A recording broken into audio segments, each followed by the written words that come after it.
In the quiet first-class cabin of a morning flight where sunlight sliced through the windows like golden blades across the carpet, a sharp, dry sound suddenly cracked through the air. A slap, clear, cold, and for half a second the entire cabin seemed to freeze.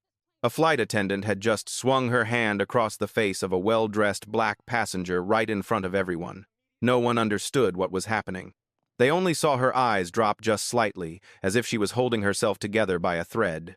If that happened right in front of you, what would you do? Would you stay silent, afraid of getting dragged into trouble, or would you stand up even if it's just with a single sentence? This story isn't just about a slap. It's about the choices we make when we come face to face with injustice. And sometimes, that choice shapes the rest of our lives.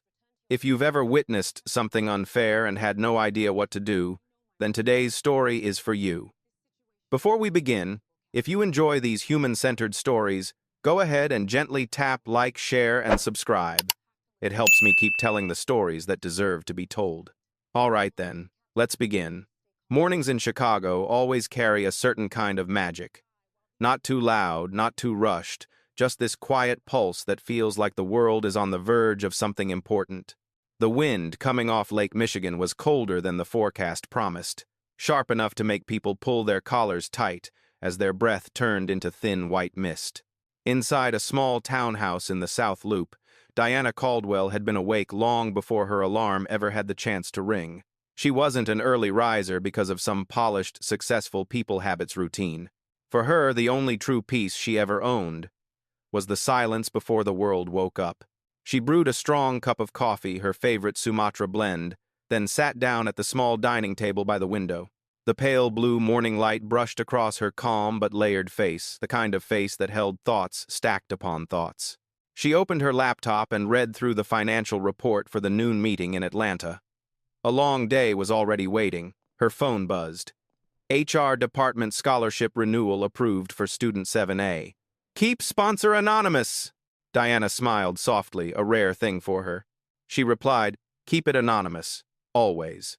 Ever since she was young, Diana had seen too many bright, talented kids fall under the weight of poverty, discrimination, or simply having no one who believed in them. So when success finally came her way, she chose to help quietly.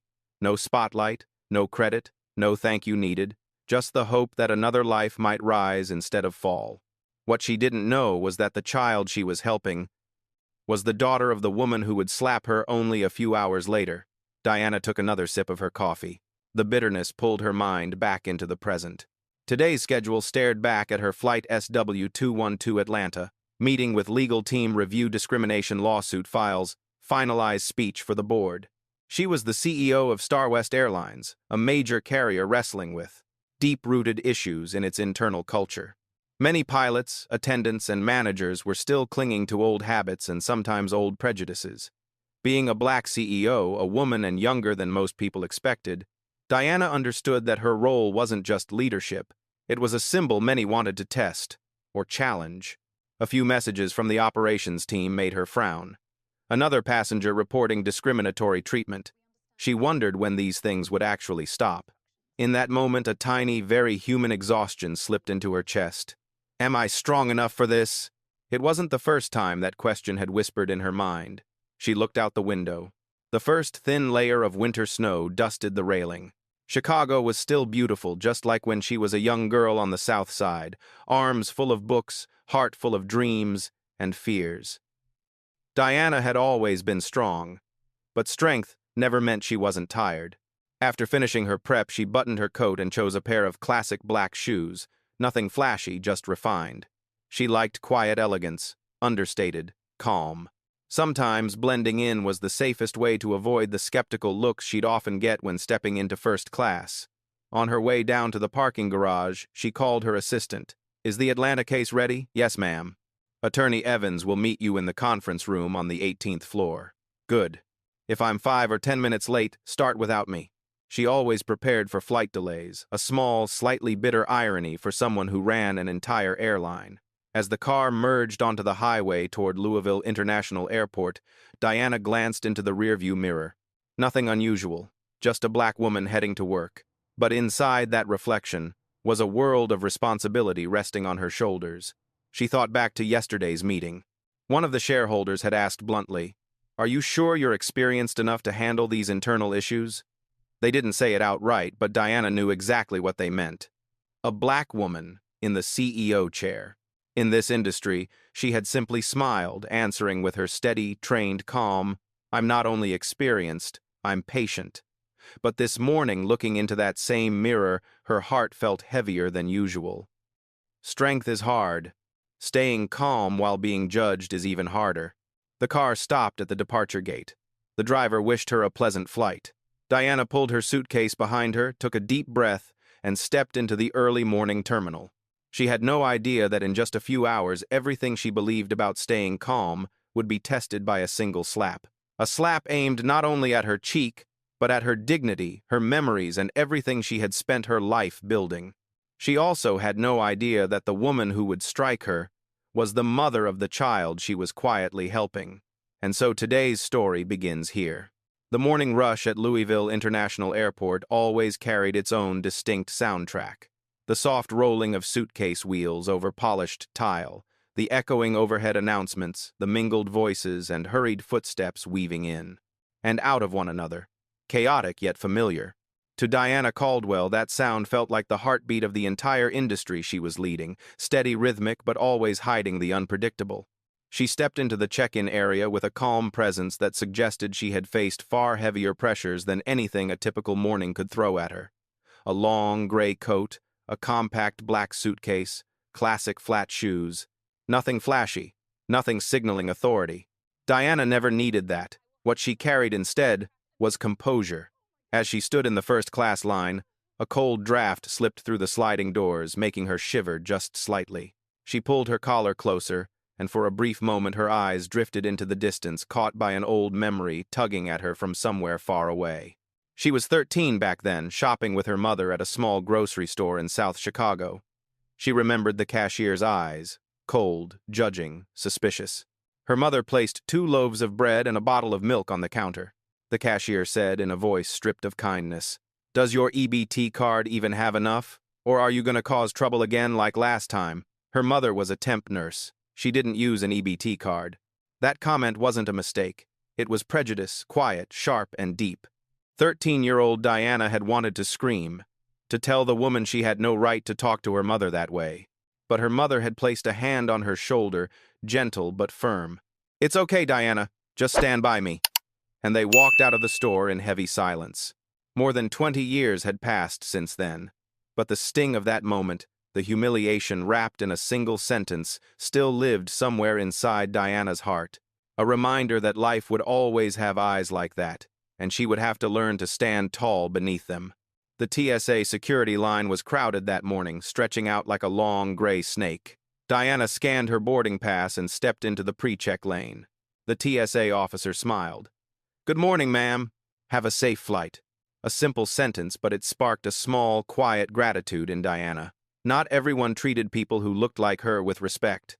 Over the years, she had learned how to read every glance, every tone, every subtle breath laced with bias. She passed through security, collected her laptop, her shoes, the small plastic tray. Each movement precise a habit, built from years of crisscrossing states, navigating tight schedules, and knowing that every minute mattered.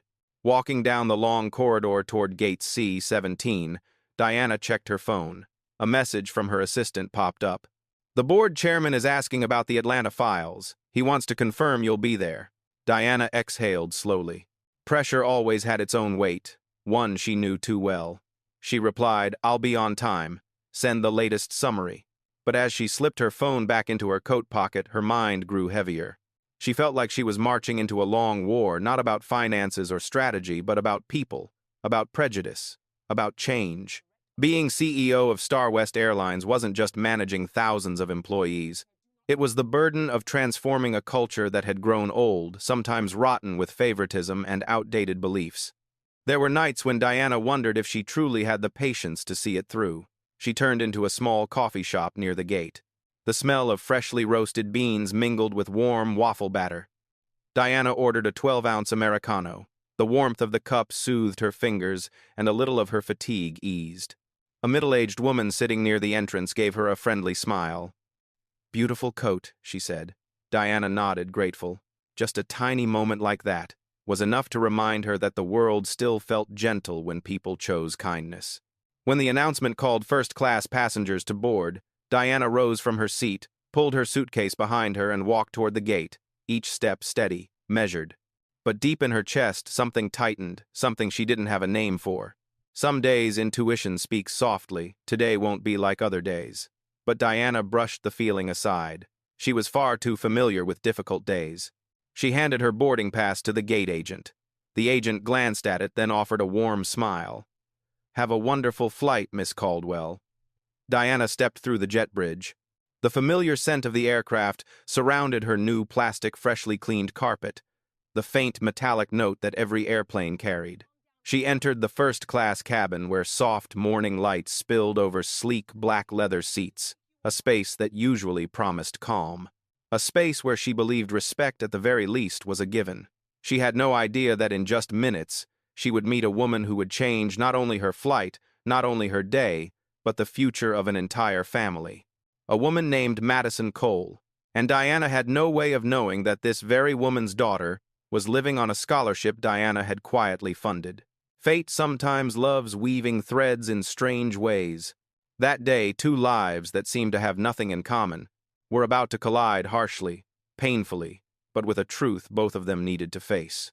Morning inside the crew lounge at Louisville International always carried a very specific smell: rushed coffee, the slightly harsh scent of room spray, and the tired breath of people who had been awake long before sunrise. Madison Cole stood before the wall-mounted mirror, tightening her bun. The dark circles under her eyes made her look a few years older. The cold, white neon lights revealed every new crease forming at the corner of her eyes. She exhaled sharply, almost as if she could blow away the exhaustion of the last several months, but it stayed clinging to her like a worry that refused to leave. "Mom, I'll be fine. You don't have to stress so much." Her daughter's voice echoed in her mind. Emma Cole, 13 years old. Emma always said that whenever she sensed her mother tightening under pressure.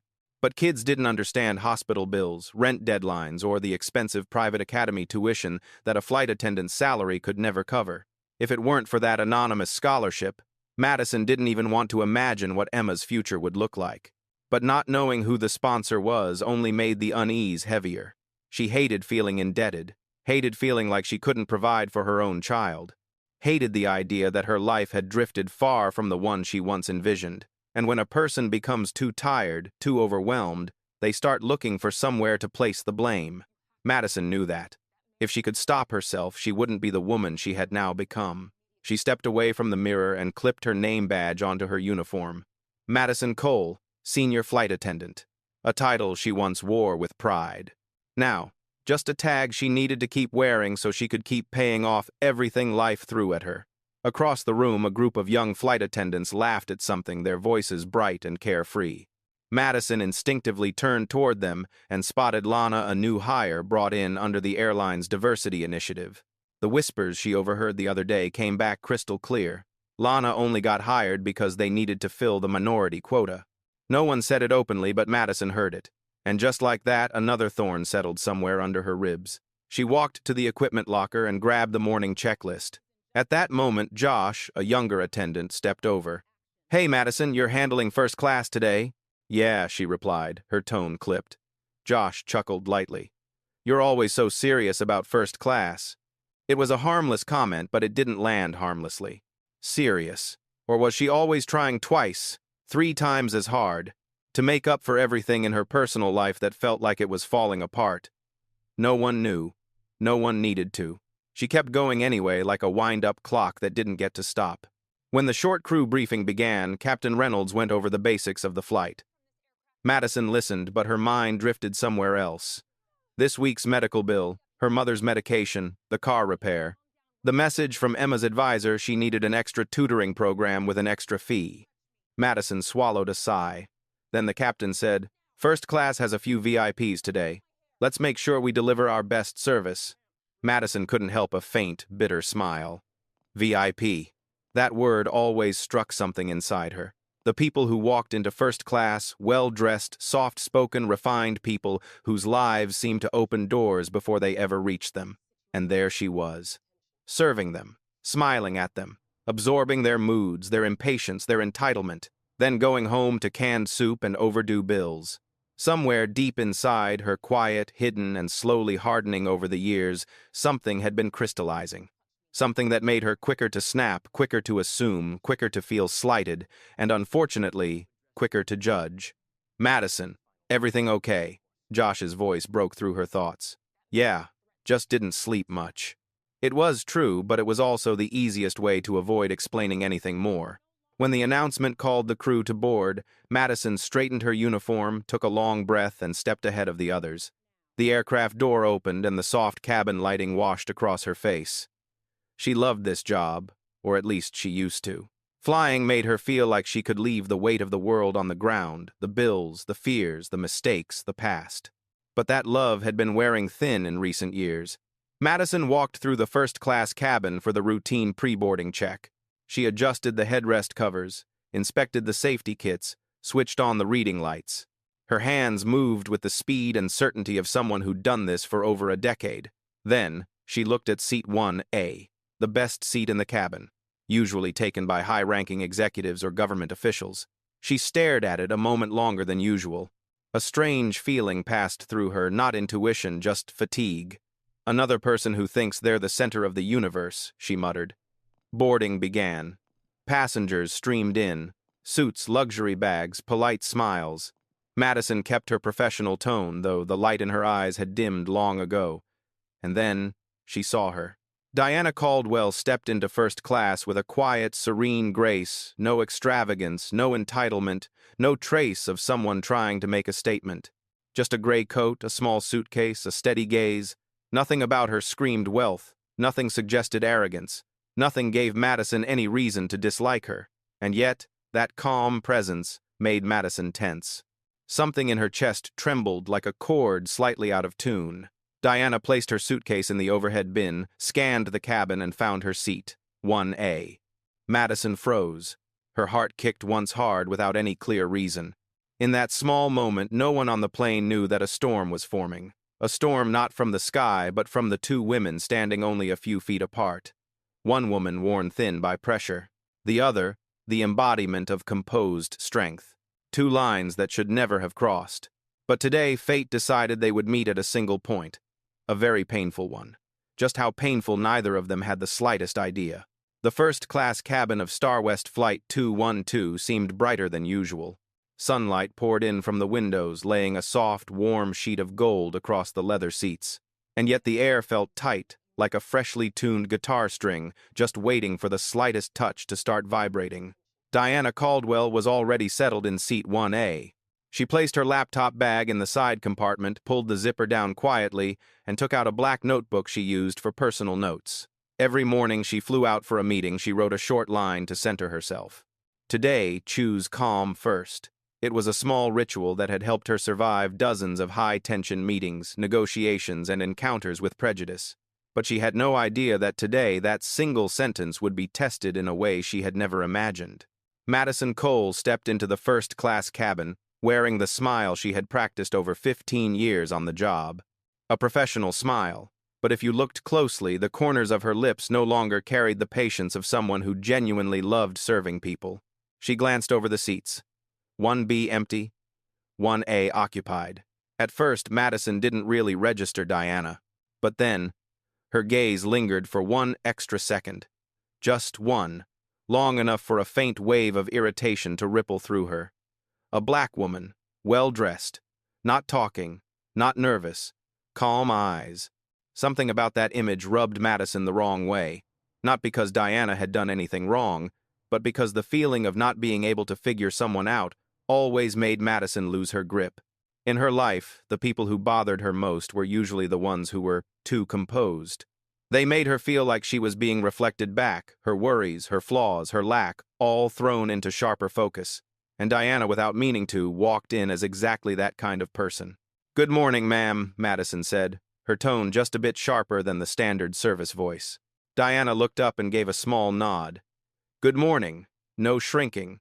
No nervousness of someone unused to first class. No trace of needing help or guidance. That ease made Madison even more uncomfortable. In her experience, black passengers who looked this polished were often defensive, over-explaining or overly polite, as if trying to prove they belonged in that cabin. But this woman, she didn't seem interested in proving anything at all. Madison drew in a quiet breath. "Ma'am, I need to see your boarding pass." The words sounded procedural, but her voice was stiffer than it needed to be.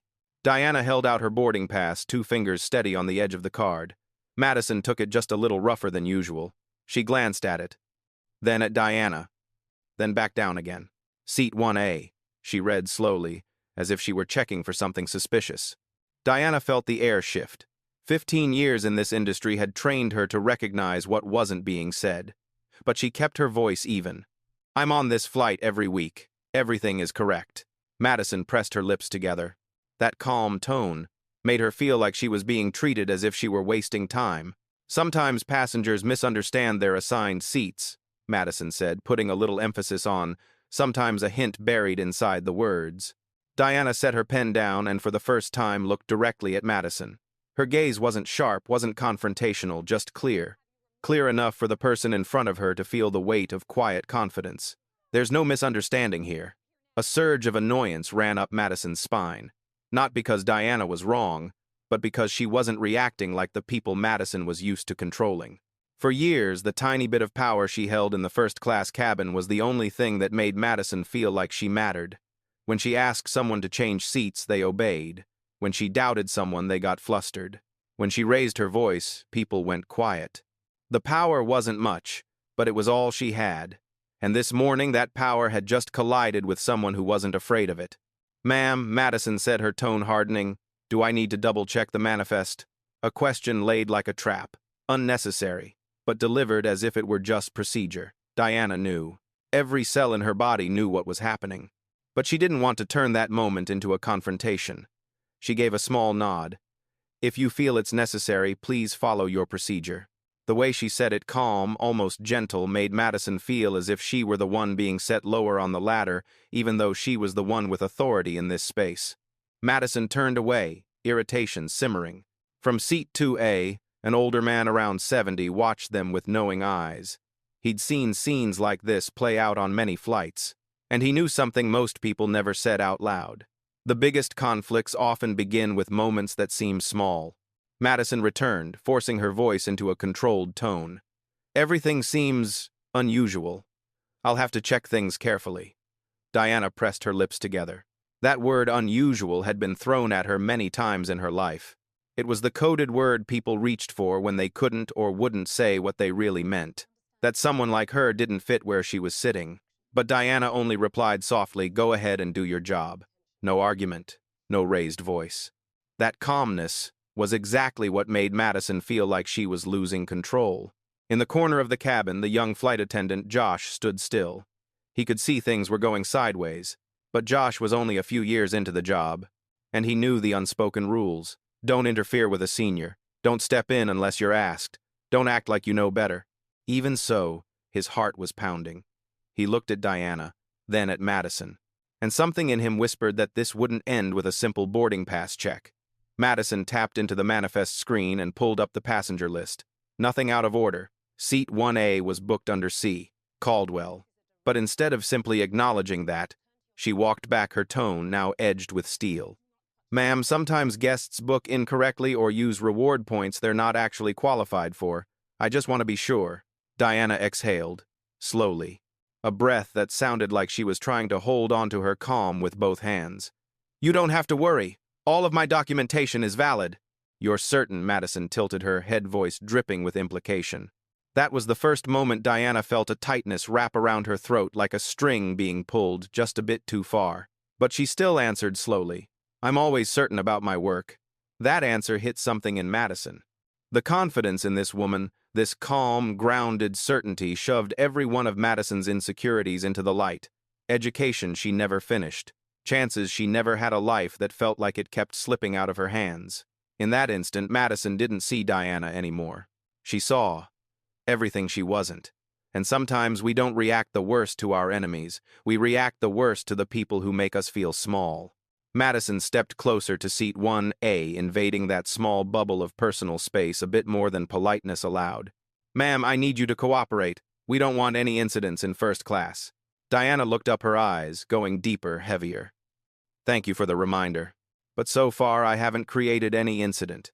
For a heartbeat, the entire cabin seemed to pause. Eyes flicked up and then away. Breaths were held mid-air. Everyone could feel it. A small storm was building. And if no one stopped it now, it would break. Unfortunately, no one moved. Josh wanted to say something. The older man in 2A wanted to step in, but the moment slipped by too fast. And Madison spoke again, this time her voice ablaze. Some people misunderstand their place. Just one short sentence, but it made Diana's heart clench. She had heard that line, or some version of it, more times than she could count. The sentence people used when they wanted to push someone back down. Diana closed her notebook, set it on the tray table, and stood up. No raised voice, no sudden movement. She just rose so she could look the other woman in the eye. Her voice was low, steady, each word clear and unhurrying. You're crossing a line. No one in that cabin knew. This was only the beginning of a storm far bigger than they could imagine. The first-class cabin was so still it felt as if every sound had been swallowed into an invisible void. No one spoke. No one moved. Only the soft hum of the air vents and the pale gold sunlight stretching across the carpet broke the silence. Diana Caldwell stood tall, not rushed, not trembling, but not yielding either. A composure so anchored that every eye in the cabin gravitated toward her almost involuntarily. And Madison Cole stood in opposition, arms folded across her chest, eyes narrowed as though she were assessing prey. But she wasn't really seeing Diana. She was staring into her own insecurities reflected too clearly in the calm gaze across from her. You're crossing a line, Diana repeated, her voice lower, this time firmer. Madison tilted her head as if the words had rubbed her the wrong way. A line, whose line yours? Her tone carried a thin, cutting sarcasm. Something flickered in Diana's eyes, not fear, but a quiet sadness. Sadness for what she had witnessed too many times. Sadness for conflicts that never needed to exist. Sadness for how wounded people often speak from the places where they bleed. But Madison misread the look. She saw pity, or worse, condescension. And that was the spark hitting the dry hay in her chest. Look, Madison said, stepping half a step closer. I'm the one in charge here. I say where people sit. If I need to check something, you cooperate. Don't make this harder than it has to be. Her words landed with the weight of dropped metal. Diana responded slowly. I have cooperated. But you're using your authority poorly. Poorly, Madison let out a cold, humorless laugh. Maybe you're not used to someone holding you to the rules. Is that it, A few passengers shifted in their seats. Small movements barely noticeable, yet unmistakably uneasy. Because that sentence didn't just target Diana. It targeted the idea of who Madison imagined Diana to be. A woman with advantages. A woman who didn't claw for every opportunity. A woman from a higher tier of life. A life Madison felt she was never given. Diana spoke clearly. I'm not asking for special treatment. I'm asking for basic respect. And that was when Madison's voice tightened because something in those words hit the rawest part of her. Respect. You think you understand that word. People like you always want to be treated special, always wanting to prove you're different. People like you. A phrase Diana had heard far too many times. In classrooms, in conference rooms, at company dinners, even at grocery stores. But she didn't always respond. Often she walked away. Often she let the moment pass. But today, with a plane full of witnesses and the weight of her role pressing on her shoulders, she couldn't let this continue. Madison, she said calmly, yet pointed enough to make the other woman stiffen. You're saying things that are inappropriate. Madison's jaw clenched. Being addressed by her first name without the title felt like her authority was being stripped away. And when people fear losing control, they often swing to extremes. Madison stepped closer. Now the distance between them was only the length of a single outstretched hand. You listen to me, she said, her voice low and barbed. I've dealt with plenty of passengers who think they're superior. They think I'm supposed to bow to them, and they usually look exactly like you. Diana didn't flinch, didn't raise her voice, didn't retreat. But Madison didn't understand that calm. To her, calm looked like challenge. Composure looked like mockery. She stared at Diana as though the woman in front of her was responsible for every dead end in her life, even though none of it was true. I'm responsible for safety, Madison continued louder now. If I think you're suspicious, I have every right to check. Don't act like you're the victim here. You're interpreting this situation incorrectly, Diana replied, her voice still level. But Madison could no longer hear anything. I've said it already. Some people think their skin color gives them the right to demand things. But on this flight, Diana cut in sharper than before. That's enough. 2 words. Not shouted, not angry, but final. And the entire cabin rippled like a still pond touched by a single fingertip. Josh, standing near the galley, jolted slightly, heart pounding. The older man in 2A lowered his newspaper completely now. A few phones quietly tilted upward, cameras opening behind dimmed screens. No one knew yet that this moment would go viral. But instinct always knows when something important is unfolding. Madison narrowed her eyes. What did you just say? I said stop, Diana repeated.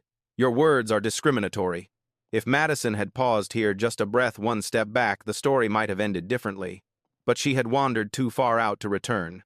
Pride was louder than reason, anger was louder than fear, and the ache of her own life drowned out everything else. And then she said the sentence, the one she could never take back. Don't start playing the race card with me. Don't pretend you're the victim. You don't get to judge me. I'm the one who decides whether you even get to sit here. A suffocating silence fell, one of those silences that makes the air feel frozen. Diana looked at Madison, and for the first time that morning her expression changed. Not to anger, not to defensiveness, but to disappointment. Not disappointment at being insulted, but at recognizing the deep wound inside another person and seeing how it had turned into a weapon. Madison, Diana said slowly, You know nothing about me, nothing about what I've overcome, nothing about what it took for me to sit in this seat, so don't judge me based on your assumptions. Madison barked out a bitter, tired laugh. Seat, I just see you sitting in 1A. What's so special about that? Diana inhaled. Slowly, she knew they were standing at a precipice, but Madison didn't see it. So Madison kept going. If you were really as accomplished as you think, you wouldn't be so defensive about a simple check. People who are truly confident aren't afraid of being questioned. Another stab. And what happened next was the moment that shifted the entire course of the flight. Not the aircraft's engines, but the engines inside the people on board. Diana said, I'm not afraid of being questioned. I'm refusing to be disrespected. And then her voice dropped quiet as the air before a storm. You're destroying your own career right now, Madison. The words weren't a threat, not intimidation. They landed like truth spoken aloud, whether the listener wanted it or not. And Madison misunderstood, catastrophically. And that misunderstanding was what would lead to the touch that would become a viral video watched by millions. The first-class cabin was usually as calm as an early autumn lake, but now that lake was no longer still. Beneath the surface, tiny ripples had begun to coil into each other, turning into a slow, gathering whirlpool. No one knew when it would rise. No one knew how strong it would be. The only thing that felt certain was this: a bad feeling was slowly wrapping itself around the entire cabin. Diana Caldwell stood facing Madison Cole, the 2 women separated by only a few steps.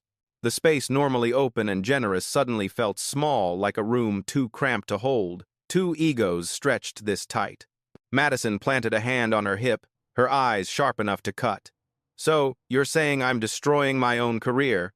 Who gave you the right to say that? Diana didn't answer immediately. She looked at Madison, really looked at her, as if she were seeing past the uniform, past the sharp words, peeling back layers to glimpse what lay beneath.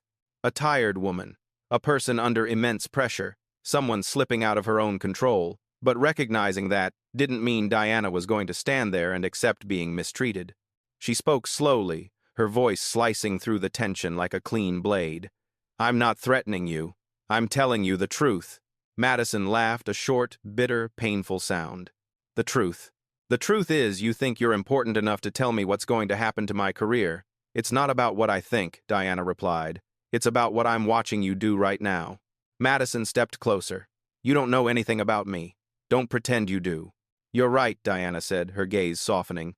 I don't know your life. But I know one thing: everyone's under pressure.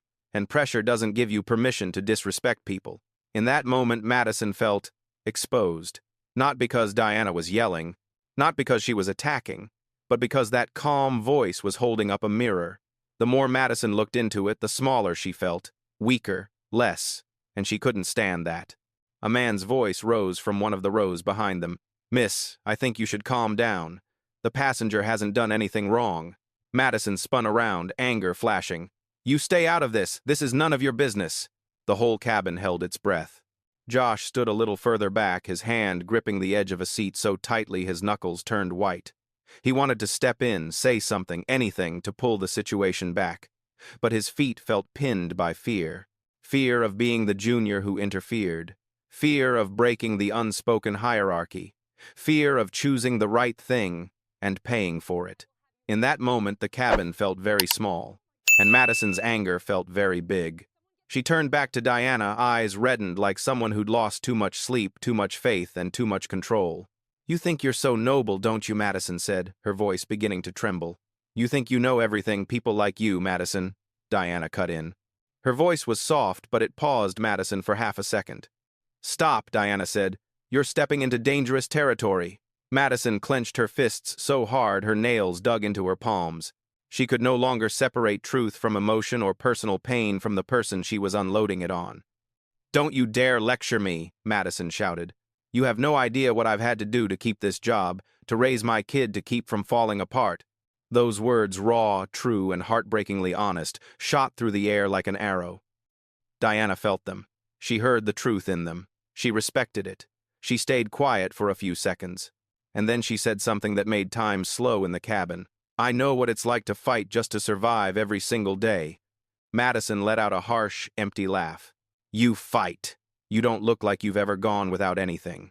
That was the moment when if Diana had laid her story bare, if she'd talked about the trenches she'd crawled through, maybe the whole scene could have shifted.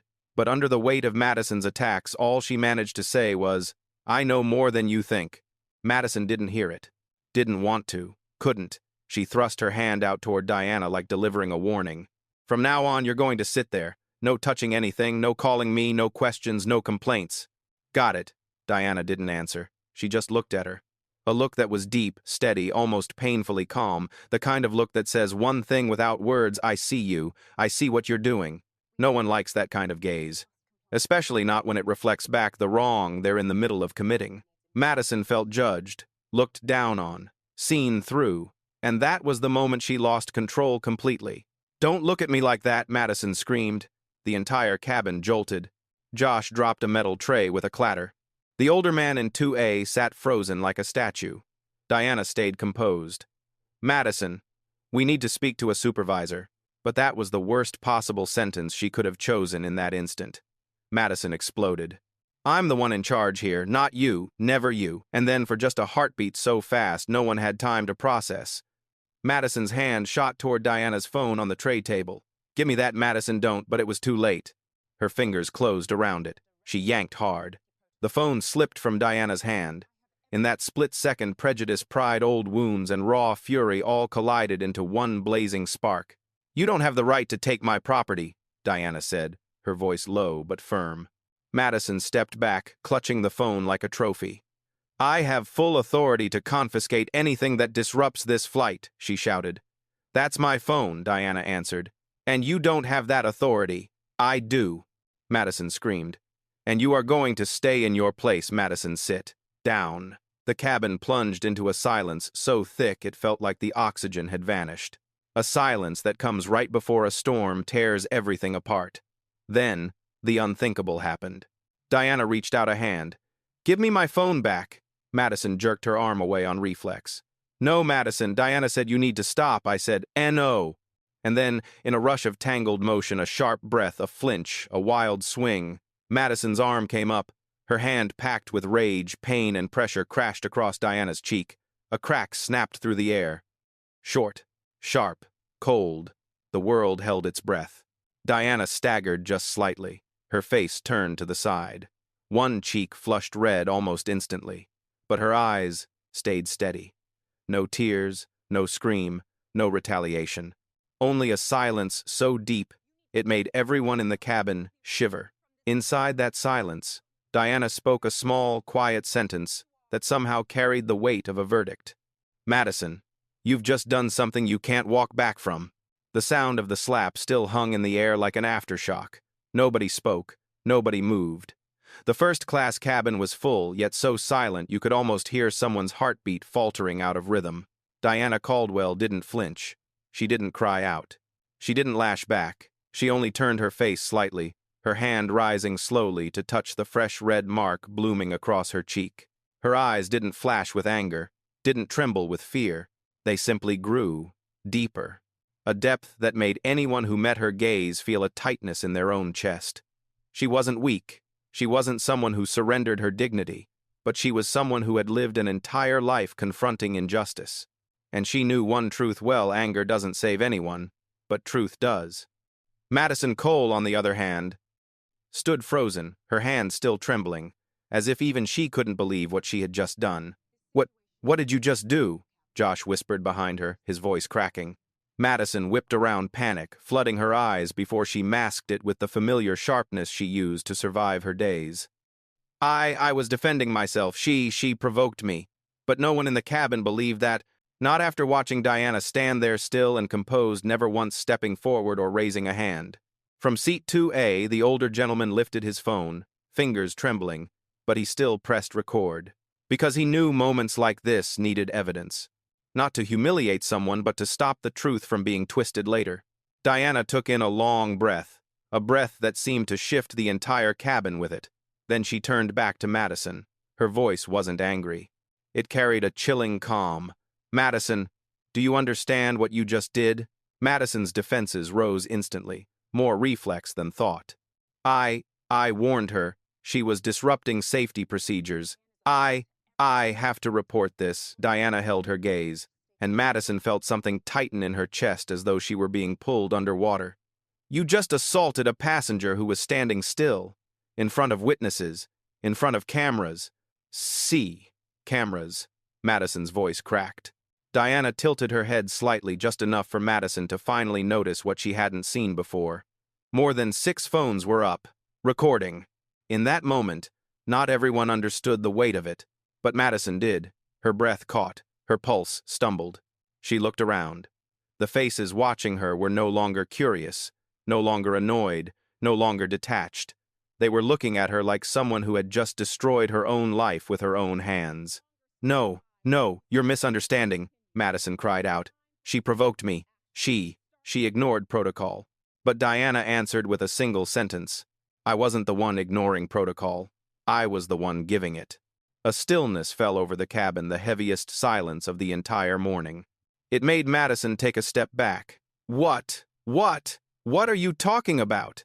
Diana didn't answer right away. She simply glanced towards seat 1A, the most prestigious seat in the cabin. A silent clue that had been there all along, but one Madison never bothered to see. Then, without rushing, without aggression, Diana reached out and took her phone back from Madison's hand, not by yanking it, but with a steady, deliberate movement that left Madison too stunned to resist. Diana unlocked the screen. A notification glowed across it. Then she raised the phone slightly so Madison could see the words, "Emergency StarWest Board requests immediate update. CEO needed." 3 words, CEO needed, hit Madison harder than any slap ever could. CEO. Madison stumbled backward. No, that's impossible." "No," whispers, spread through the cabin like a wave breaking. "She's the CEO. Wait, I've seen her on the news. That's her, Diana Caldwell. Oh my God." And at last, all the fragments inside Madison's mind fell into place, forming a picture she never wanted to face. The woman she had insulted, belittled, accused, the woman she had struck was the head of the entire airline, the highest authority in the company whose uniform she wore, the person who controlled every promotion, every investigation, every termination. No, you can't be the CEO," Madison whispered. Her voice was nothing but air. Diana looked at her, neither confirming nor denying, with a nod. "Just looking. You know my name, but you never paid attention. You never checked the passenger list. You never read internal memos, because you believed you didn't need to." Her words weren't loud. They didn't need to be. They opened a door that Madison had kept shut all her life. "That's why you didn't recognize me. That's why you assumed someone like me couldn't sit in this seat." Madison shook her head violently as if trying to escape her own reflection. "No, I didn't. I wasn't. I didn't mean," Diana answered her gently. Too gently for the moment. That's exactly the problem. You don't have to know who I am to treat me with respect. Several passengers blinked hard, some wiping tears. not because they pitied Diana, but because what she said struck at something larger.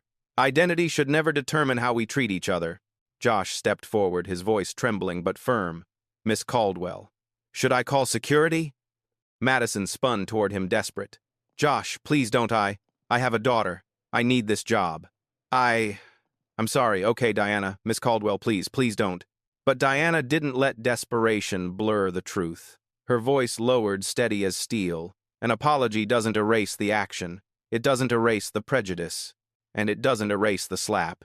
Madison's tears spilled over her whole body, shaking like someone who'd just realized the ground beneath her feet was gone. My daughter's scholarship. The tuition. She'll lose everything you don't know. Diana closed her eyes for one moment. Just one. Everyone thought she might soften. Everyone thought she might bend. But when she opened them, she spoke a sentence that made the entire cabin go still. Madison, I understand. More than you think. A deep silence followed. Then Diana spoke again, a line that shattered what little remained of Madison's balance. Do you know who pays for your daughter's scholarship? Madison froze. What? Diana placed her hand over her heart. I do. The cabin erupted in gasps and murmurs. Josh's jaw dropped. The older man in 2A pressed a hand to his forehead as if witnessing something unreal. But Madison... She stared at Diana like her soul had been ripped open. Her lips quivered, her throat locked. You're lying. You're lying, no, Diana said, for 2 years. Under the anonymous donor program. Madison stumbled back another step. Her spine hit the cabin wall. No escape, no denial, no one left to blame. And then Diana spoke the final line, the line that reflected every truth back at Madison like a mirror. I was the one who believed your daughter deserved a better future. But today, you showed me you don't believe that. The first-class cabin erupted into the most loaded silence of the morning. And Madison, collapse wasn't the right word. She didn't fall. She crumpled like a building whose foundation had finally given way.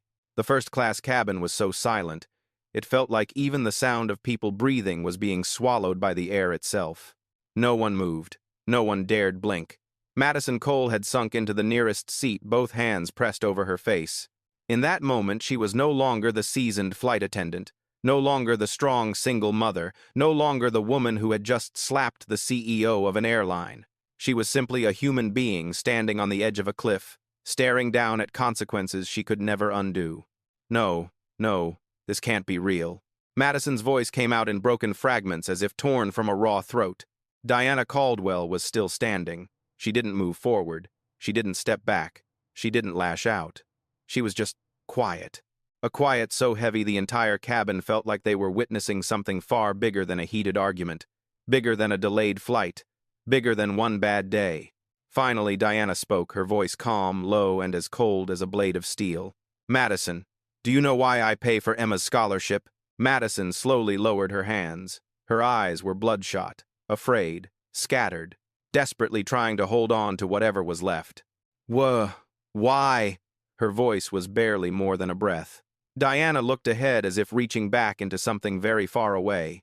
Because I saw in your daughter something I once had at her age, a light that shouldn't be extinguished just because of circumstance. The entire cabin was perfectly still. Emma is brilliant, Diana went on. She doesn't look at people with prejudice. She talks about you with pride.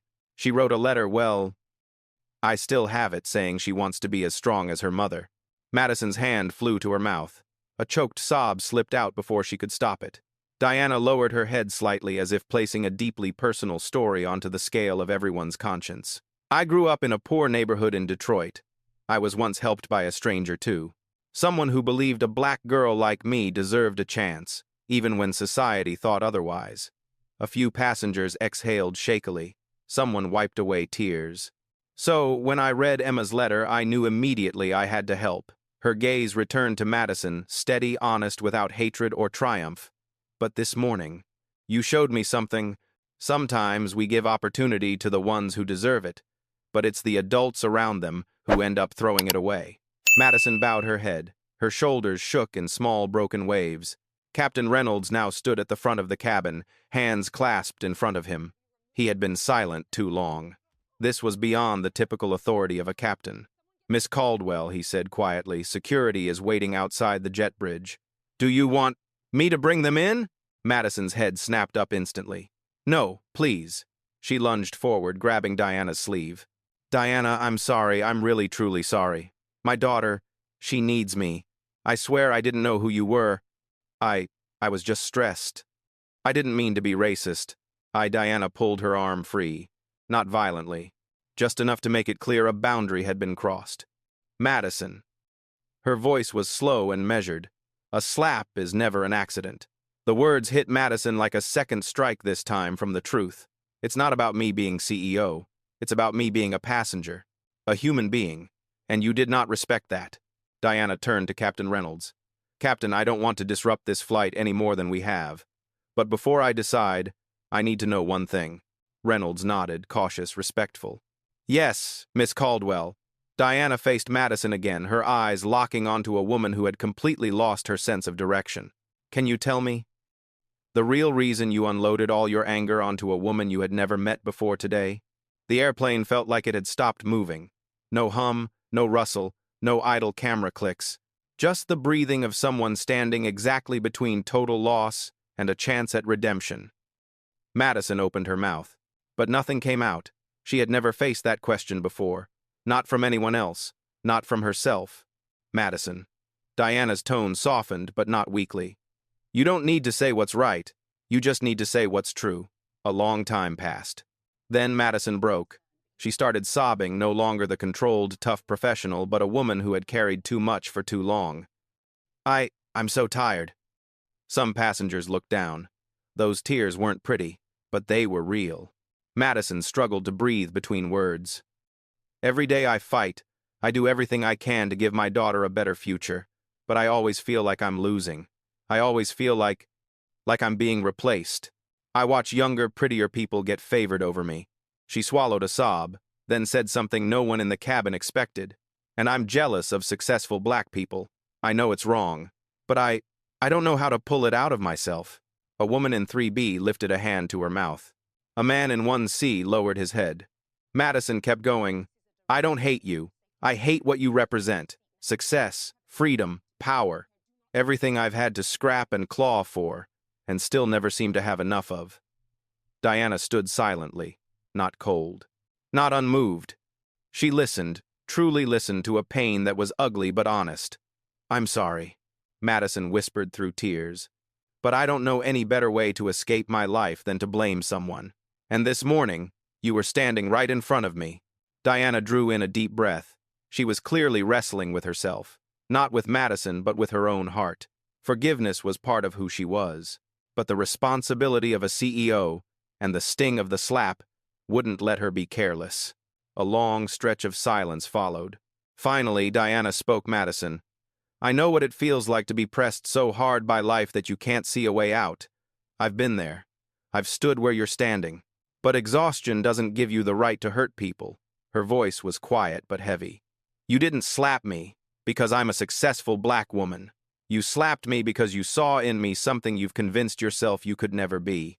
A single tear slid from the corner of Diana's eye, not because of the sting on her cheek, but because she understood deeply the kind of pain that injustice carves into a person's soul. She turned to Captain Reynolds. I don't want security to drag her off this plane like a criminal. The passengers don't need to witness that.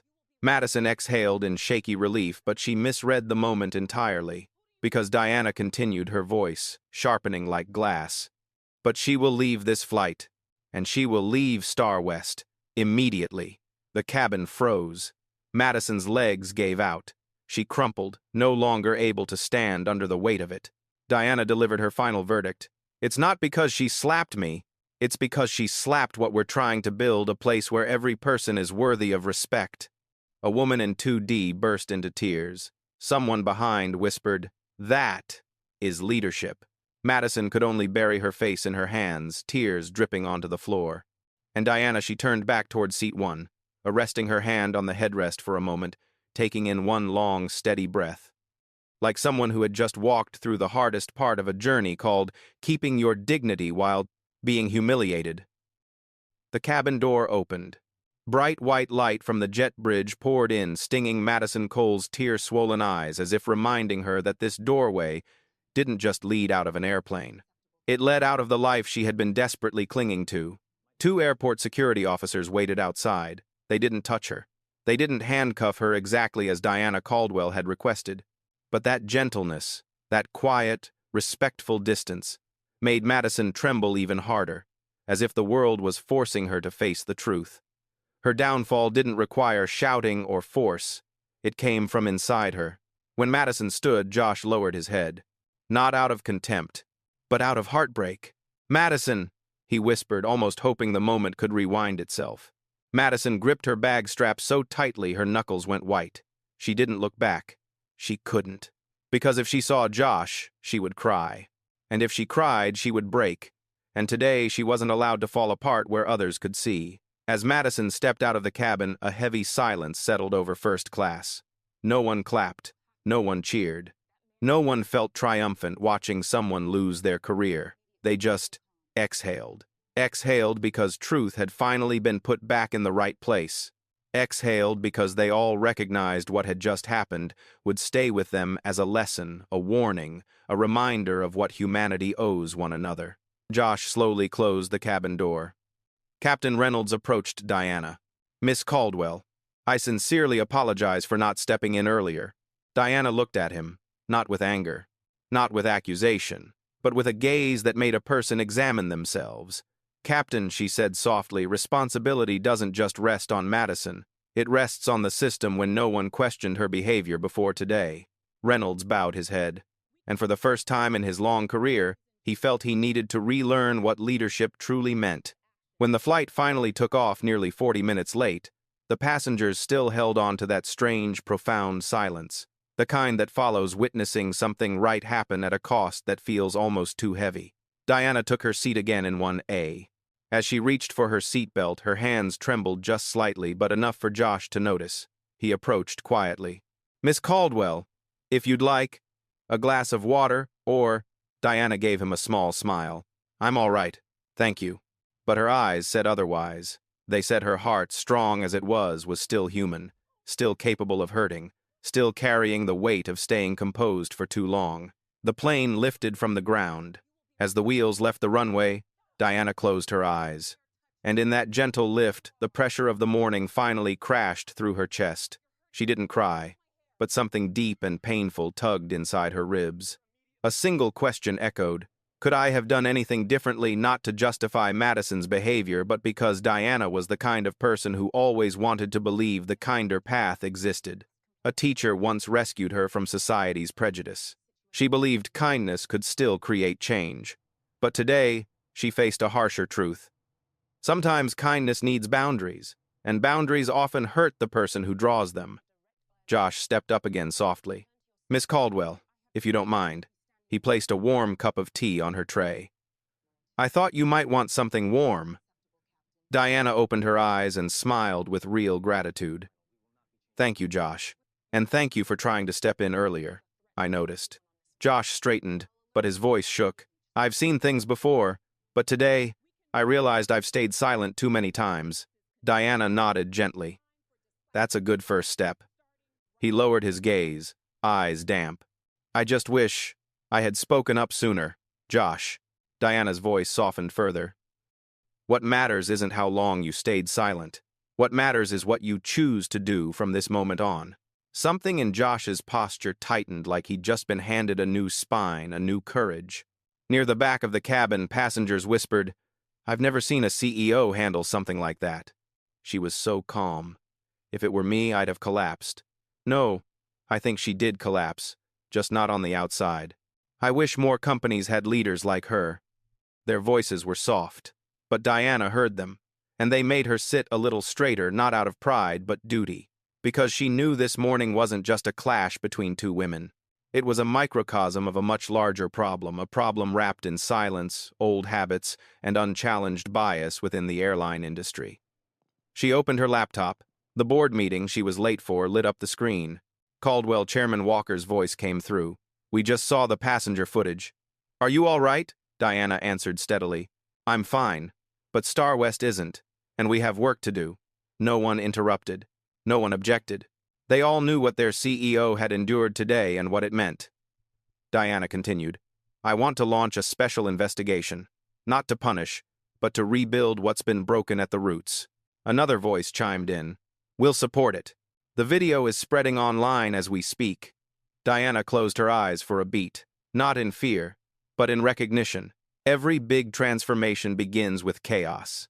Meanwhile, at the end of the jet bridge, Madison stood alone. No colleagues, no uniform to protect her. No badge around her neck. She had signed the termination paperwork. Her access was removed, her schedule erased. Everything she had built gone in minutes. Cold wind swept down the long hallway. For the first time in years, she was afraid to take her next step. Her phone buzzed in her pocket. Emma Cole. Madison stared at the screen. Her hand shook too much to unlock it. She feared this downfall would steal the light from her daughter's eyes, the one light that had kept her alive all these years. She didn't answer. She couldn't. Not yet. Not when she didn't know what to say. Back in the sky. Once the plane reached cruising altitude, the seatbelt sign switched off. But no one stood up. The quiet in first class remained, not the quiet of exhaustion, but the quiet of people who had witnessed something painfully true. Diana set her tea down. The warmth seeped through her palms, grounding her. You're okay, Diana. You're still okay. But deep inside, she knew she wasn't fully okay. Who could be? Who could stay untouched after being slapped in front of dozens of people? After being humiliated by someone they tried to help, a thought pulsed through her. If I weren't the CEO, what would have happened today? The truth was cold. She knew the answer. And that reality hurt more than the slap. Back at the end of the cabin, Josh looked up. He saw Diana gazing out the window toward the open sky, vast, bright, calm. But today, the sky felt different. It felt like it was listening. And Josh understood. This moment wouldn't just change an airline, it would change people. It would change lives. 3 days after the incident on Flight SW-227, the StarWest Airlines headquarters in Chicago lit up early. The 38-story glass tower caught the first rays of morning sun, but no one inside the building felt the peace of that new day. In the entire 25-year history of the airline, the air had never felt this heavy. A silence with weight to it, as if everyone knew something massive was about to rip up the carpets that had been hiding the truth. And at the center of this tremor was Diana Caldwell, the woman who had forced the entire system to face itself. On the 31st floor, the long wooden boardroom table over 20 feet from end to end was buried in documents, reports, and complaint files. On the main screen, the passenger video played the same clip that had hit over 12 million views in just 2 days. Diana stood in front of the board of directors. Her face was calm as always, but there was a new sharpness in her eyes. Not anger, determination. Chairman Walker broke the silence first. Diana, we've gone through your report. These numbers are hard to believe. Another board member murmured, 47 complaints about discrimination in 2 years. How did the system let all of that slip? Diana answered, slow and heavy, because those reports never made it to leadership. A group of managers filtered, delayed, or erased them entirely to keep the airline's image stable. No one spoke after that. They all understood what she meant. Madison Cole wasn't the only problem. She was the symptom. The roots went much deeper. Diana clicked the remote, and the screen shifted to a diagram. Red arrows connected names, positions, and departments that had either ignored or buried complaints from passengers and employees. When I took over as CEO, Diana said I was informed we only had 3 racial discrimination complaints in a year, but in reality... She paused. Her gaze swept across the entire board. The real number was 64. A sharp hiss of breath came from somewhere at the table. Walker leaned back in his chair. These people covered all of that up, Diana nodded. They called it protecting the company image. But we all know what they were really protecting was themselves. Someone asked quietly, so, what do you want to do next? Diana took in a slow breath. She knew this was a step she couldn't undo. I want to form an independent investigation team, and I want to terminate the entire management group involved in hiding these complaints. Walker frowned. Diana, that's nearly 14 people. That will send a shockwave through the company. Which is exactly why we have to do it, Diana replied. Because silence is complicity. The words dropped into the room like a verdict. 2 hours later, Diana sat alone in her office. Her coffee had gone cold on the desk, but she hadn't touched it. She stared out through the glass wall at the sprawling Chicago skyline. It pulled her back to that moment on the flight, when she'd stared out at the sky just to keep herself from breaking. She'd had to be strong, but now alone the exhaustion finally had room to surface. A pause. A quiet gap. In that silence, her office door opened. Josh stepped in, holding a stack of papers. "Miss Caldwell, these are letters from some of the passengers. They wanted to thank you for doing something that made them believe in justice again." Diana took the stack and flipped through a few pages. Simple words, honest, not polished, not performative. One woman had written, "I've stayed silent in front of injustice before. After that day, I can't anymore." A man had written, "I'm sorry I didn't stand up for you. Thank you for holding your ground for all of us." Diana felt her chest tighten, but this time it was from something good. "Josh," she looked up at him. "Thank you for doing your part that day." Josh lowered his head. "Honestly, I didn't do enough. I should have stepped in sooner." "Everyone gets one moment to change direction," Diana said. "You took yours, and from now on, you're going to help me do what's right." Josh looked at her with genuine respect. "Yes, Miss Caldwell." That afternoon, Diana walked into the press conference. Flashbulbs fired non-stop. Reporters filled the room wall to wall, raising microphones like lifting 100 questions at once. But as soon as Diana stepped up to the podium, the room dropped into a quieter focus. There was something about her that made people listen, not just because of her title, but because of what she'd lived through. "Thank you all for being here." Her voice was clear, low, and steady. "I want to say this first. The incident on Flight SW 227 was not just a conflict between two individuals. It was a sign of a much deeper problem, a problem the airline industry has stayed silent about for far too long." A wave of murmurs rippled across the room. Diana continued, "As CEO of StarWest Airlines, I take responsibility for the fact that incidents like this were not addressed properly before." Camera shutters clicked like rapid fire. A female reporter called out, "Miss Caldwell, were you angry when you were slapped?" Diana looked straight at her. "I was hurt. But not because of the slap. I was hurt because I realized that prejudice can come from anyone, even from someone raising a child who desperately needs a fair chance at life." The press room froze. Another reporter asked, "What do you hope this new investigation will achieve?" Diana replied, "I hope it marks the beginning of a new era, one where every passenger is treated with basic respect. Not because of who they are, but because they're human." News spread through local and national networks. Headlines exploded everywhere. "Black CEO assaulted and her response wakes up. The airline industry, the slap that shook StarWest, the largest cultural overhaul in its history." Diana Caldwell, leading with dignity, turning pain into action panel. Shows and talk programs dissected it all that evening. One commentator said, "The most impressive thing isn't that she was slapped, it's how she stood afterward." Another added, "It's hard to imagine any CEO staying that composed in that situation. That's real leadership." Diana's name trended across social media, not because of scandal, but because of the hope she had ignited. Meanwhile, a few miles away in a small apartment in the suburbs, Madison sat on an old sofa, eyes glued to the TV. The replay of Diana's press conference filled the screen. The anchor's voice floated through the room. "Caldwell has stated that the upcoming investigation will focus on systemic discriminatory behavior across the airline, not just on former flight attendant Madison Cole." Madison grabbed the remote and shut off the TV. She couldn't take it. The room was suddenly too quiet, too wide, too empty. She leaned her head into her hand, eyes still red. She no longer hated Diana. She only hated one thing, that she had destroyed the opportunity a good person had given her daughter. What Madison didn't know was this: the wheel of her life hadn't stopped turning yet. Something was waiting for her ahead, something she never saw coming. Back at StarWest headquarters, Diana stood alone on the rooftop, looking down at the city as night began to fall. The wind was strong, but she stood straight, one hand resting lightly on the railing.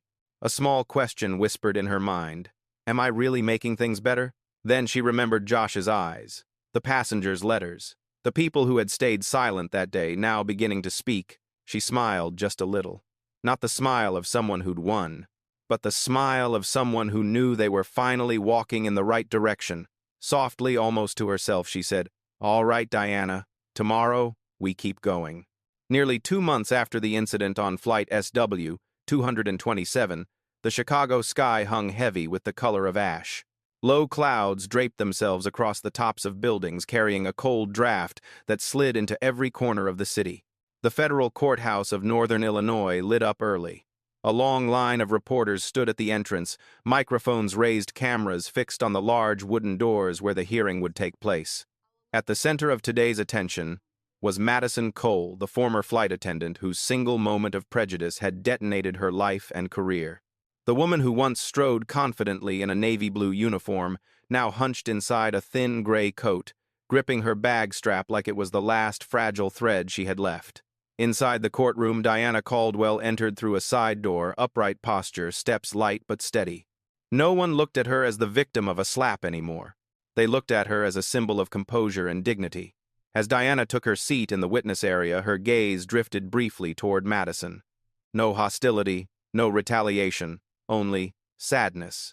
Sadness for someone who'd lost herself long before the truth could open a new path for her. Madison trembled. Her eyes were swollen red, not from anger but from too many sleepless nights. Judge Raymond Ellis walked in. Silver hair, stern face, and eyes seasoned by hearing thousands of human stories, stories where truth and error tangled endlessly. "The court is now in session," he announced. The prosecutor rose. "Your Honor, today we examine charges of assaulting a passenger, interfering with airline operations, discriminatory conduct, and endangering flight safety." He turned toward Madison, his gaze not angry but firm in the impartiality of the law. The defendant used racially discriminatory language, abused her authority, and committed physical assault against a passenger she did not know was the CEO of the airline. The room shifted a collective inhale. "We have video evidence recorded by passengers, witness testimonies, and previous complaint files." The defense attorney stood. "Your Honor, my client suffers severe financial hardship as a single mother. She has been under long-term psychological stress, which led to a moment of uncontrolled behavior. She did not know the passenger was the CEO, and she has shown genuine remorse." Judge Ellis looked at Madison. "Miss Cole, do you wish to speak before the court?" Madison rose, hands clasped tightly enough to turn her knuckles white. She inhaled like someone trying to reclaim their voice before life turned a new page. "Your Honor," her voice wavered. "I was wrong." Nobody moved. The courtroom held its breath. "I can't say it wasn't intentional. I can't say I'm innocent. I let my fear of failure, my fear of being left behind, turn me into someone I didn't recognize." She turned toward Diana. Their eyes met, one pair exhausted, the other steady. "Miss Caldwell, I don't deserve forgiveness, and I know an apology isn't enough. But I still want to say this." Her voice cracked. "I'm sorry for hurting you, not because you're the CEO, but because you're human. A better human than I allowed myself to see. Someone who helped my daughter, and I never even thanked you properly." A ripple of soft sighs filled the room. No one expected Madison to be this honest. She continued, "I lost my job. I lost my reputation. But the thing that hurts the most is that I let my daughter see me become the worst version of myself." Diana lowered her gaze, her eyes glistening for a brief second. Not from pity, but because she understood what Madison was facing. The harshest punishment isn't what others give you. It's seeing your own failure in the mirror. Judge Ellis turned to Diana. "Miss Caldwell, would you like to speak before I issue a ruling?" Diana rose. Not slowly, not hastily. Just enough to let the silence settle. "Your Honor," her voice was warm, slow, each word intentional, the way she had lived her entire life. "I do not want Madison to go to jail." A wave of murmurs swept across the courtroom. Madison stared at her like she'd misheard. Diana continued, "She needs to be held accountable. But accountability doesn't always have to mean imprisonment. It can mean repair, growth, understanding why her actions caused harm." She took a quiet breath. "I believe we cannot build a better society by punishing alone. We need healing. And sometimes, a second chance is the only thing that can turn someone who did wrong today into someone better tomorrow." A female reporter discreetly wiped tears. Judge Ellis studied Diana for a long moment. "Thank you, Miss Caldwell." Then he delivered the verdict. "Madison Cole, this court sentences you to 18 months supervised probation, 350 hours of community service in programs supporting single-parent families with financial hardship, mandatory. unconscious bias, and civility training, a 5-year prohibition from working in the airline industry, and, lastly, participation in a restorative dialogue session with the victim, Miss Caldwell, as required by reconciliation guidelines. Madison covered her mouth, tears spilling. She had feared prison, feared being separated from her daughter. But more than that, she knew this sentence wasn't just lenient. It was salvation from someone she had wronged the most. Judge Ellis struck the gavel. Court adjourned. When the room emptied, Madison stood by the exit, unsure whether she should turn left or right. Her future was a fog she could barely see through. Diana approached. Madison lowered her head. "I don't understand why you asked the court to reduce my sentence." Diana looked out the window where thin flakes of snow began to fall. "Because of Emma," she said, "and because of you." Madison lifted her eyes, confused, fragile. "Why? Why would you believe in someone like me?" Diana offered a small, sad, gentle smile. "I don't believe in the version of you from the airplane. I believe in the version Emma sees every day." A long, quiet pause followed. Then Diana spoke a final truth, one that made Madison's shoulders drop, not in defeat but in release. People who do wrong aren't always bad people. Sometimes they're just people who have carried fear for too long and don't know how to put it down. Madison burst into tears. But this time, the tears weren't bitter. They felt like the first breath after being trapped far too long in her own darkness. Diana placed a hand on her shoulder. "Our dialogue next week won't be a trial. Don't be afraid. It's the start of rewriting the first chapter of your new journey." Madison nodded through tears. "Thank you, Miss Caldwell." Diana turned and walked away. And with each step she took, the hallway seemed a little brighter, a little clearer, a little more filled with hope. A week after the trial, the air in Chicago felt a little less bitter, though snow still clung thickly to the edges of the sidewalks. The restorative counseling room at the North Side Community Center lit up early. This was not a courtroom. No lawyers, no judge, no cameras. Only 3 chairs arranged in a circle, a jug of filtered water, and a wall clock, ticking steadily like the very heartbeat of life, slowly opening again. Today, Diana Caldwell and Madison Cole would meet for the first time since the trial. No CEO, no defendant.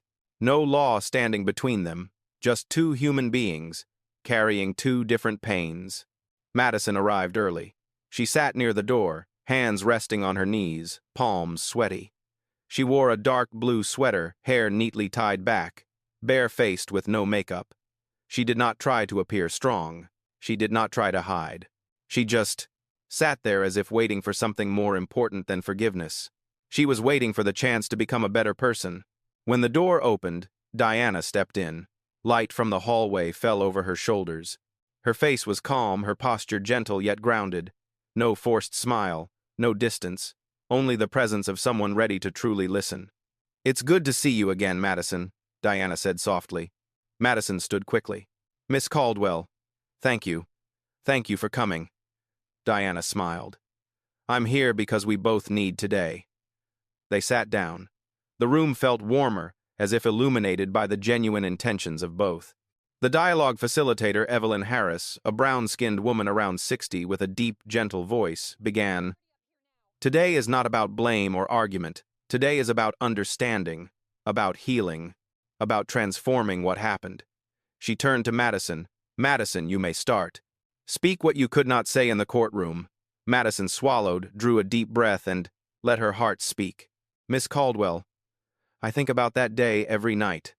Her voice caught. "I see myself slapping you, and I see a person I never wanted to become. I tried to justify it, tried to blame pressure, tried to blame poverty.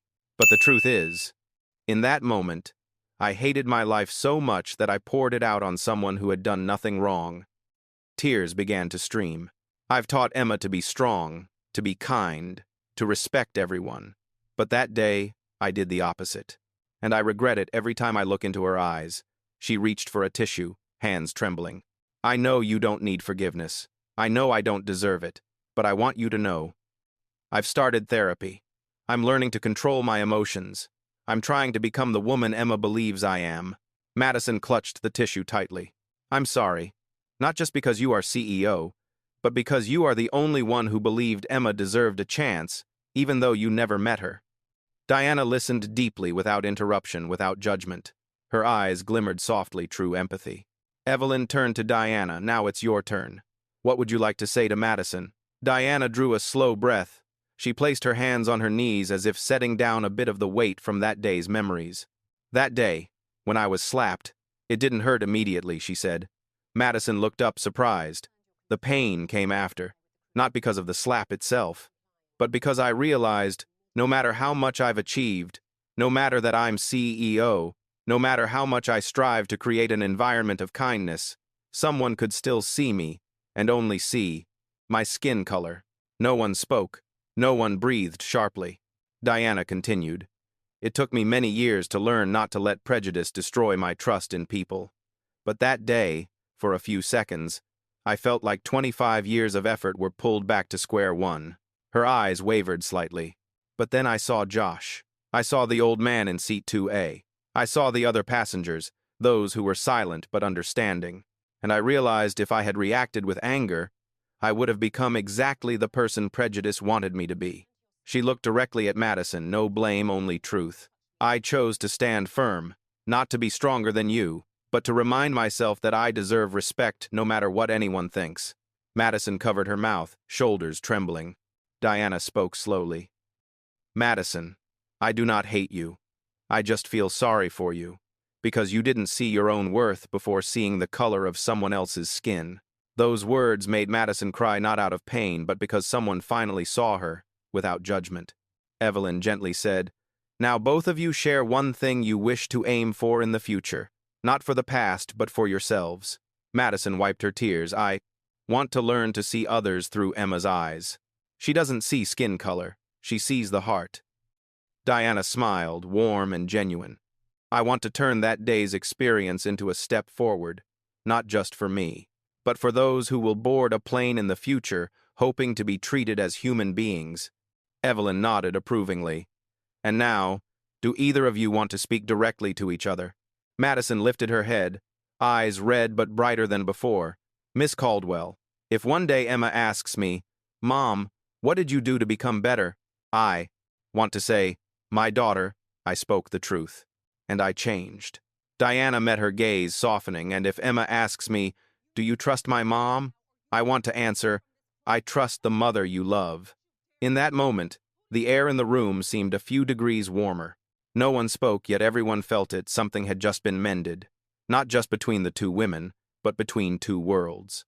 Before leaving, Madison quietly said, "Miss Caldwell." Diana turned back.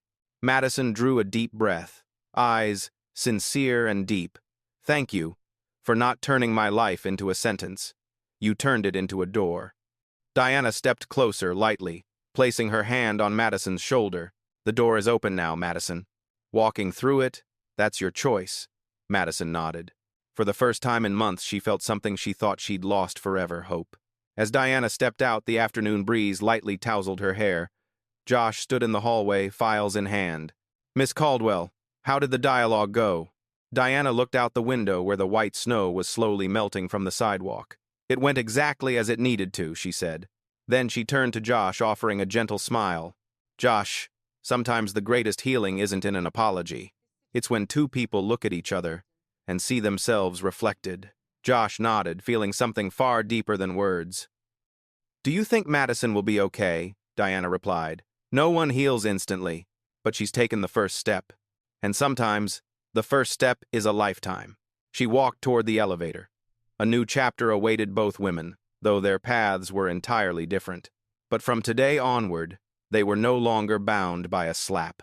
They were connected by something stronger: growth, understanding, and the human capacity to change. That evening in Chicago was unusually peaceful. Streetlights reflected on the gentle ripples of Lake Michigan, as if the entire city were wrapped in a soft blanket of light. In the StarWest Airlines building on the 52nd floor, where Diana Caldwell's office overlooked the skyline, the lights remained on even though it was nearly 9 p.m. Diana stood by the glass holding a cup of still warm peppermint tea.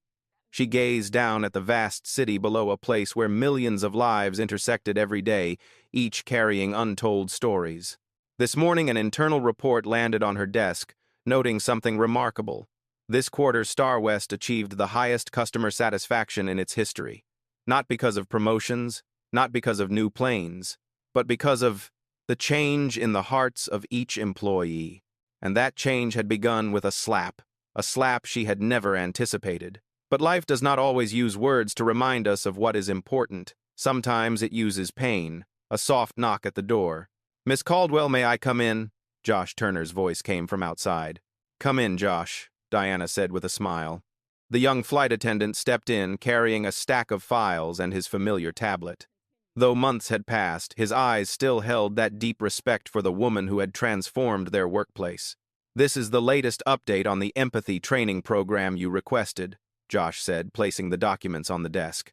"Over 4,700 employees have completed the course so far. The feedback has been overwhelmingly positive." Diana nodded, a faint sense of pride crossing her face. "And Madison?" she asked softly. Josh exhaled slowly. "She's participating in the Community Reintegration Support Group. From what I hear, she's doing steadily, and he is working on rebuilding her relationship with Emma." A warmth crept into Diana's chest. "That's good," she said. "Second chances are always the hardest." Josh smiled. "You gave her that chance, Miss Caldwell." Diana looked out the window, eyes distant. "No, Josh, I only opened the door. Whether she walks through it is her choice." Around 9:30 p.m., Diana left her office. On her way to the parking garage, she received a message from the communications department.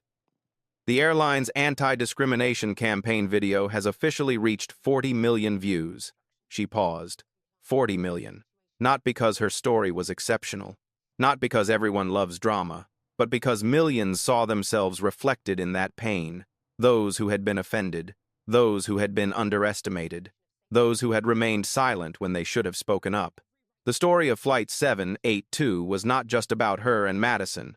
It was a story about America. The next day, Diana flew to Washington to attend a conference on equality in aviation. At the airport, she passed through the bustling concourse, people dragging luggage, talking on phones, rushing to check flight boards. Amid the noise, a small moment made her stop. An 8-year-old boy struggled with an overfilled suitcase. The suitcase tilted dangerously to one side. A white woman stepped forward, smiling. "Let me help." The boy looked up, embarrassed. "Thank you." She lifted the suitcase onto a cart effortlessly, without hesitation. No one needed to know who the boy was. No one needed to know his background. No one needed to know his skin color.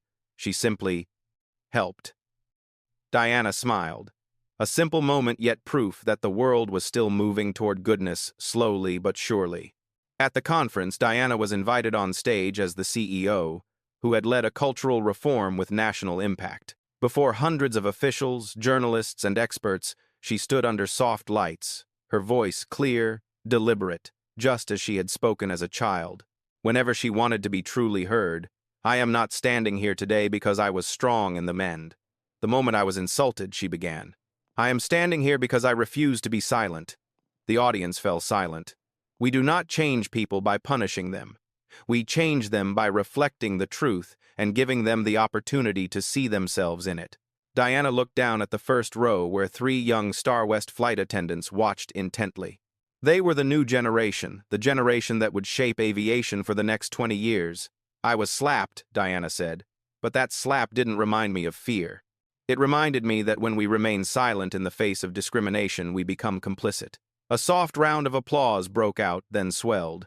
Diana concluded in a low but hopeful tone, "If you are brave enough to speak what is right, you not only protect yourself, you protect everyone who comes after you." After the conference, as Diana walked through the grand hall, a young woman approached, around 24, slight frame, eyes wide and shy. "Miss Caldwell, could I have a few minutes?" Of course, Diana smiled. The young woman spoke, voice trembling. "I'm Naomi. I just wanted to thank you. I've watched that video at least 10 times. I was once discriminated against at my old job, but I didn't dare speak up. Watching your story, I decided to apply to a different airline. And now, I'm a StarWest flight attendant." Naomi smiled, tears in her eyes. "You changed my life."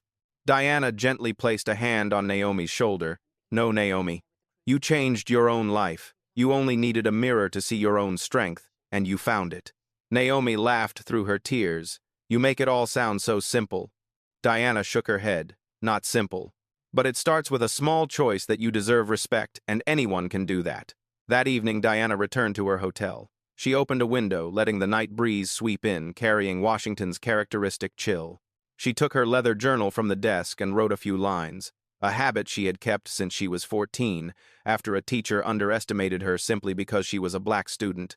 Tomorrow, choose kindness again, but also choose the truth again. She set the pen down. No one could know how far Diana's story would reach. No one could know how Madison would change. No one could know what lessons Emma would carry from her mother. But one thing was clear. People may forget a slap. But no one forgets the moment they see themselves stronger, kinder, braver reflected in someone else's story. And that is the true power of storytelling. At the end of the video, Diana's voice echoed like a message to every viewer. If you have ever been insulted, ever been underestimated, remember, you don't have to endure it alone. And you don't need to stay silent to be accepted. She looked directly into the camera, her gaze kind but profound. Like, share, and subscribe to spread more stories of kindness in this world. None of us can change the past, but we can change how it ends. The final image, Diana boarding StarWest Flight 782, the plane that once carried old wounds, now a symbol of renewal. The doors closed, the flight lifted off, light, beautiful, full of hope.